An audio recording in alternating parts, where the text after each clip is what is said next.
ദൈവനാമം മഹത്വപ്പെടുമാറാകട്ടെ. കുഞ്ഞുങ്ങൾക്ക് കഥ ഇഷ്ടമാണ്. അമ്മച്ചി ഈ ദിവസങ്ങളിൽ കർത്താവായ യേശു ക്രിസ്തുവിൻ്റെ മരണത്തെയും പുനരാഗമനത്തെയും ശിഷ്യന്മാർക്ക് പ്രത്യക്ഷനായതിനെക്കുറിച്ചൊക്കെയാണ് നാം പഠിച്ചുകൊണ്ടിരിക്കുന്നത്. ഇന്ന് നമുക്ക് ശിഷ്യന്മാർക്ക് പ്രത്യക്ഷനായി, പ്രത്യേകിച്ച് തോമസിന് പ്രത്യക്ഷനായ വിവരത്തെക്കുറിച്ച് നമുക്ക് പഠിക്കാം. അതിനു മുമ്പായിട്ട് നമുക്കൊരു വാക്യം പഠിക്കാം. യോഹന്നാൻ 20-ാം അധ്യായത്തിൻ്റെ യോഹന്നാൻ്റെ സുവിശേഷം 20-28-29. തോമസ് അവനോട്, എൻ്റെ കർത്താവും എൻ്റെ ദൈവവുമായുള്ളവേ എന്നുത്തരം പറഞ്ഞു. യേശു അവനോട്, നീ എന്നെ കണ്ടതുകൊണ്ട് വിശ്വസിച്ചു, കാണാതെ വിശ്വസിച്ചവർ ഭാഗ്യവാന്മാർ എന്ന് പറഞ്ഞു. ഓക്കെ, ഒന്നും കൂടെ പഠിക്കുക, ഈസി ആയിട്ടുള്ളതാണ്. തോമസിനോട് കർത്താവ് പറയുകയാണ്, നീ എന്നെ കണ്ടതുകൊണ്ട് വിശ്വസിച്ചു, എന്നാൽ കാണാതെ, നമ്മളൊക്കെ കർത്താവിനെ കാണാതെയല്ലേ, നമ്മുടെ ഹൃദയ കണ്ണുകൊണ്ട് കണ്ട് നാം വിശ്വസിക്കുകയാണ്, നേരിൽ കർത്താവിനെ കണ്ടിട്ടില്ല. അപ്പോൾ നാം ഭാഗ്യവാന്മാരാണെന്നാണ് കർത്താവ് പറയുന്നത്. അപ്പോൾ ആ വാക്യം ഒന്നും കൂടെ നമുക്ക് പഠിക്കാം.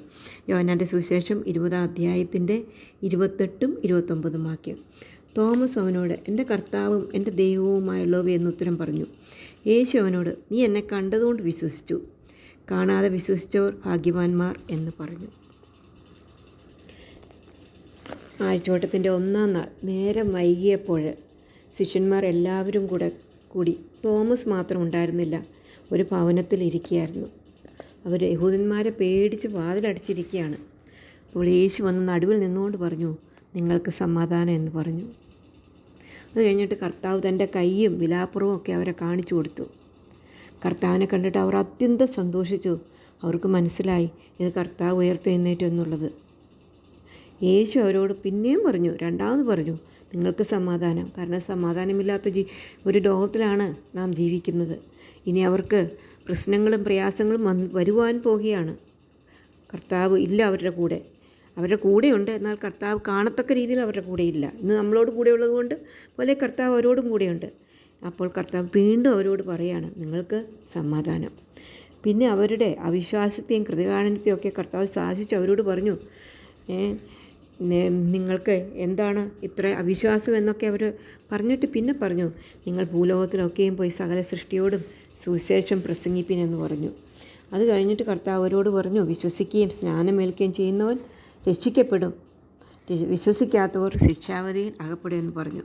കുറച്ച് സമയത്തിന് ശേഷം ദിദിമോസ് എന്ന തോമസ് വന്നപ്പോൾ മറ്റ് 10 പേർ പറഞ്ഞു, ഞങ്ങൾ കർത്താവിനെ കണ്ടു. അപ്പോൾ തോമസ് പറഞ്ഞു, ഞാൻ അവൻ്റെ കൈകളിൽ ആണിപ്പഴുത് കാണുകയും ആണിപ്പഴുതിൽ വിരലിടുകയും അവൻ്റെ വിലാപ്പുറത്ത് കൈ ഇടുകയും ചെയ്തിട്ടല്ലാതെ വിശ്വസിക്കുകയില്ല എന്ന് അവരോട് പറഞ്ഞു. അവനും അത്ര അവിശ്വാസമാണ് ഉണ്ടായിരുന്നത്. 8 ദിവസം കഴിഞ്ഞിട്ട് ശിഷ്യന്മാർ എല്ലാവരും പിന്നെ അകത്ത് കൂടിയിരിക്കുകയായിരുന്നു, വാതിലൊക്കെ അടച്ച്. അപ്പോൾ തോമസും ഉണ്ടായിരുന്നു. യേശു അവരുടെ നടുവിൽ നിന്നുകൊണ്ട് പറഞ്ഞു, നിങ്ങൾക്ക് സമാധാനം. പിന്നെ തോമസിനോട് പറഞ്ഞു, തോമസേ, നിൻ്റെ കൈ നീട്ടി നീ എൻ്റെ വിലാപ്പുറത്ത് ഇടുക, അവിശ്വാസിയാകാതെ വിശ്വസിക്കുക എന്ന് പറഞ്ഞു. അപ്പോൾ തോമസിൻ്റെ ഹൃദയം തകർന്നു കാണും. അപ്പോൾ തോമസ് കർത്താവിനോട് പറയുന്നതാണ് നമ്മളിന്ന് പഠിച്ച വാക്യം. ആ വാക്യം നമുക്കൊന്നും കൂടെ പഠിക്കാം. യോഹന്നാൻ്റെ എഴുതിയ സുവിശേഷം 20-28 വാക്യം. തോമസ് അവനോട്, എൻ്റെ കർത്താവും എൻ്റെ ദൈവമായുള്ളവയെന്ന് ഉത്തരം പറഞ്ഞു. യേശു അവനോട്, നീ എന്നെ കണ്ടതുകൊണ്ട് വിശ്വസിച്ചു, കാണാതെ വിശ്വസിച്ചവർ ഭാഗ്യവാന്മാർ എന്ന് പറഞ്ഞു. അനേക ഗുണപാഠങ്ങൾ ഇതിൽ നിന്ന് പഠിക്കുവാനുണ്ട്. ഒന്നാമതായിട്ട് കർത്താവ് വലിയൊരു ശുശ്രൂഷ കൊടുക്കുന്നു. നമ്മൾ സുവിശേഷം എല്ലാവരോടും പറയണം. അത് നമ്മുടെ ചുമതലയാണ്, ശിഷ്യന്മാർക്ക് കൊടുത്ത ചുമതലയാണ്. അത് തന്നെ ആണ് ഭൂലോകത്തിലൊക്കെയും പോയി സകല സൃഷ്ടിയോടും സുവിശേഷം പറയുക എന്നുള്ളത്. രണ്ടാമതായിട്ട് പ്രശ്നങ്ങൾ നിറഞ്ഞ സാഹചര്യത്തിലാണ് നാം ജീവിക്കുന്നത്, എന്നാൽ സമാധാനത്തിൽ ജീവിക്കണമെന്ന് കർത്താവ് ആഗ്രഹിക്കുന്നു. അതുകൊണ്ടാണ് എഴുന്നേറ്റ് കഴിഞ്ഞ് ശിഷ്യന്മാരോട് പറയുന്നത്, നിങ്ങൾക്ക് സമാധാനം എന്ന്. മൂന്നാമതായിട്ട് യഹൂദന്മാരെ പേടിച്ച് വാതിലടച്ച് അകത്തിരിക്കുകയാണ്. എന്നാൽ കർത്താവ് കൂടെ ഉണ്ടായിരുന്നപ്പോൾ അവർക്ക് ഭയമൊന്നുമില്ലായിരുന്നു. പക്ഷേ ഇപ്പോൾ അവർ മറന്നുപോയി, കർത്താവ് ഇപ്പോഴും അവരോട് കൂടെയുണ്ട്. അതുകൊണ്ട് അവർക്ക് പേടിക്കേണ്ട ആവശ്യമില്ല. നാമും കർത്താവ് നമ്മളോട് കൂടെ ഉള്ളതുകൊണ്ട് നമുക്ക് ഭയമില്ലാത്തവരായിട്ട് ജീവിക്കാം.